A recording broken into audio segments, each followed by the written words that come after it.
If you are craving all the royal family drama, divided loyalties, and uncomfortable situations that make palace life absolutely riveting, then do yourself a favor and hit that subscribe button and smash the notifications bell icon right now.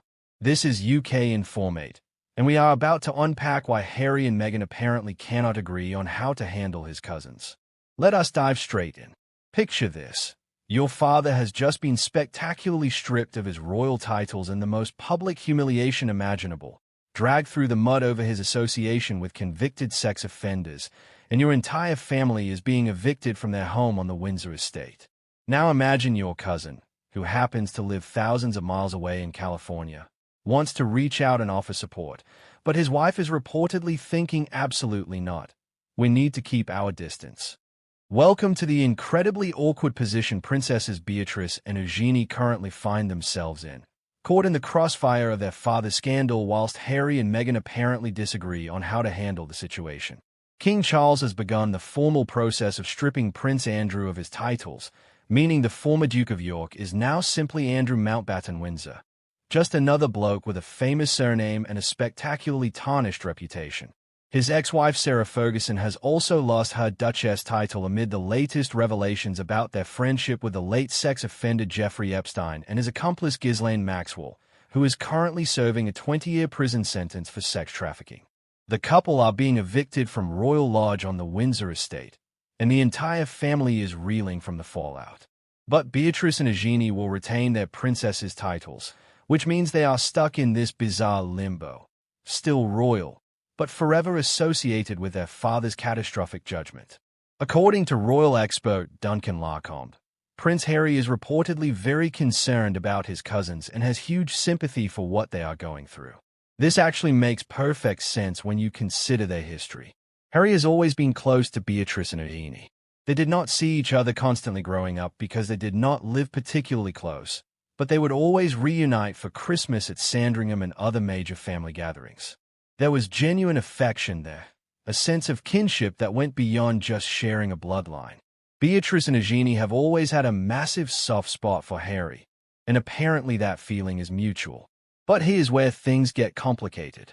Meghan Markle reportedly feels very differently about the situation, and according to Duncan Larcombe, there's a genuine divide between the Sussexes on this issue. Let us think about why that might be. The Jeffrey Epstein situation is not just sensitive. It is absolutely toxic, particularly in America where Harry and Meghan have built their post-royal lives. The scandal carries enormous cultural weight in the United States, where Epstein's crimes and the subsequent revelations about the powerful people in his orbit have dominated headlines for years. Now add this particularly uncomfortable detail. Epstein, disgraced film producer Harvey Weinstein, and Ghislaine Maxwell were photographed together at Beatrice's 18th birthday party. That photograph exists. It is out there in the world. And whilst Beatrice was obviously not responsible for her parents' guest list when she was 18 years old, the association is there, documented and impossible to erase. From Meghan's perspective, someone who is described as extremely media-conscious, being seen as sympathetic or too closely associated with Beatrice and Eugenie right now could be commercially and reputationally damaging. Think about it from a brand perspective, because whether we like it or not, Harry and Meghan operate very much as a brand in the American market. They have deals with major streaming platforms, they have founded charitable organizations, and they have positioned themselves as progressive, socially conscious public figures. Anything that links them, even tangentially, to the Epstein scandal could be absolutely devastating to their carefully cultivated image. Meghan understands this. She knows how quickly public opinion can turn, how easily associations can become liabilities, and how important it is to maintain distance from anything that could taint their reputation. So according to Duncan Larcombe, Meghan will likely keep her distance from Beatrice and Eugenie. This does not necessarily mean she is heartless or unsympathetic. It means she is being pragmatic about protecting their brand and their commercial interests. She probably would not object to Harry privately supporting his cousins, perhaps sending a text message or having a quiet phone call. But anything public or visible, that is where she reportedly draws the line. And honestly, you can understand the calculation even if it feels rather cold. From Harry's perspective, this is probably much more emotional than commercial. These are his cousins, people he grew up with, people who were part of his support system during some of the most difficult periods of his life. Harry knows what it is like to have your family dragged through the press, to be judged for things beyond your control, to watch scandals destroy relationships and reputations. He has lived that experience, and he probably feels genuine empathy for what Beatrice and Eugenie are going through right now. They are not responsible for their father's appalling judgment, yet they are paying a reputational price simply because of who their father is. But here's where Harry and Meghan apparently do agree. Neither of them wants to be seen as associated with Andrew or Sarah Ferguson themselves. That is the line they both recognize cannot be crossed. Beatrice and Eugenie might be acceptable in private, with carefully managed distance in public. But Andrew and Fergie? Absolutely not. From Meghan's point of view, Duncan suggests this is primarily a commercial concern. Being linked to Andrew would be catastrophic for their American ventures. From Harry's perspective, it is more emotional.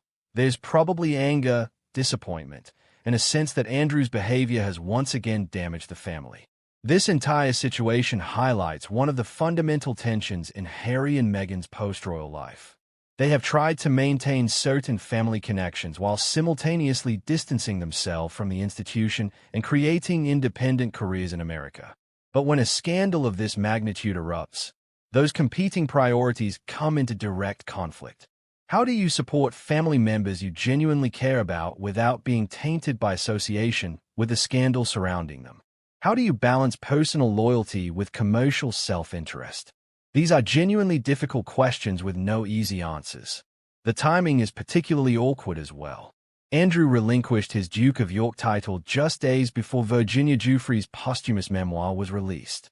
Giuffre is one of Epstein and Maxwell's most prominent accusers, and the photograph of her with Andrew, the one that triggered his spectacular fall from grace, remains one of the most damaging images in modern royal history. Andrew has consistently denied Giuffre's allegations, but he still paid an estimated £16 million to settle her civil lawsuit in 2022. Thanks so much for watching. Until next time, keep it royal.